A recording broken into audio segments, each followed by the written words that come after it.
Greetings, my fellow knights. 'Tis I, Sir Delonius. Horror movies, right? Some of them are not as good as they used to be.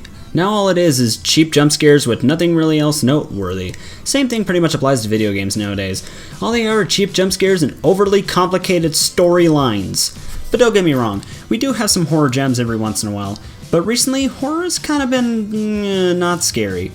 I'm looking at you, Baldy. Let me mention really quickly though, I think Baldi's Basics and Five Nights at Freddy's are well-made games, and I love them both. They just don't feel like true horror to me.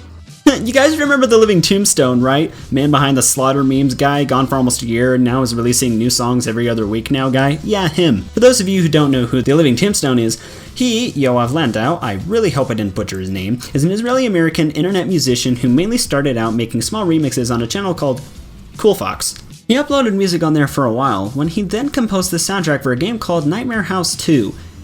I don't know much about the first one, and frankly couldn't find much information on it either. It was a horror experience made using Valve's Source Engine, believe it or not, which was used to make games such as Half-Life 2 and Portal.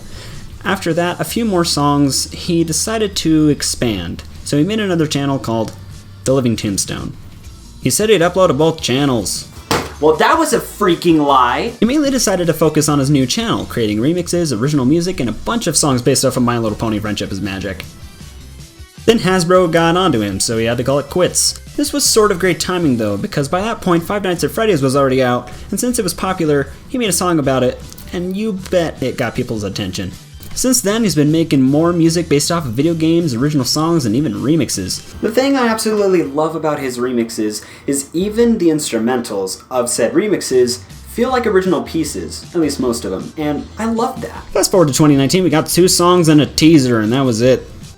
Where was he? It was understandable though. Yoav had to take a break then because he was swamped with work. He was creating an original album, which by the way is releasing this September, so if you love his work, I'd definitely give it a pre-order.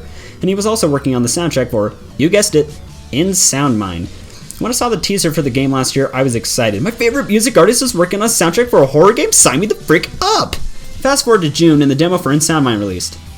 I know I'm a month late, shut up. And to celebrate the occasion, I'm wearing a Living Tombstone shirt. I know, it's his old logo. Boo-hoo. Deal with it. In Sound Mind, if you haven't guessed already, is a psychological horror game made by We Create Stuff. They also made Portal the Flash version, Nightmare House 1 and 2, and some other random stuff I've never heard of. From what I've gathered, you play as a therapist named Desmond. You're pretty much exploring your patient's memories / twisted versions of their memories to set them free, I guess. Yeah, for me the story isn't exactly clear at first, but I will tell you right now, at least it's better than freaking Boneworks. Get your crap together, stress level 0! This is actually one of the longest demos I've ever played. It's about an hour and a half, while it's still not long per se. It's pretty long for a demo in my opinion, which was a very smart move. I saw myself getting so invested in the surroundings and atmosphere, and I just couldn't stop myself from playing. And yes, you can pet the cat. So is the demo of In Sound Mind any good? What are you watching this video for? I'd say it definitely is. The graphics is pretty great, especially it being done by just an indie team. I felt bad though, the game's graphics were being trashed on hard by people in the comment section for the PlayStation 5 version of the game's trailer. Honestly, I love PlayStation more than Xbox, as you can tell. And I have a PS4 over there. But man, the community can be really toxic sometimes. But yeah, I personally thought the graphics of the game were pretty neat. The mechanics of the game are nice, not too confusing. Notice how I said not too confusing. The default controls for some keys are a little strange in my opinion, but nothing a little setting can't fix, so it didn't bother me too much. There's this part where you're in a demented version of a shopping mall with a ghost girl who doesn't like the look of herself, and you use a mirror shard to look behind you to see her. In my honest opinion, while this is nice in concept, it didn't always work for me.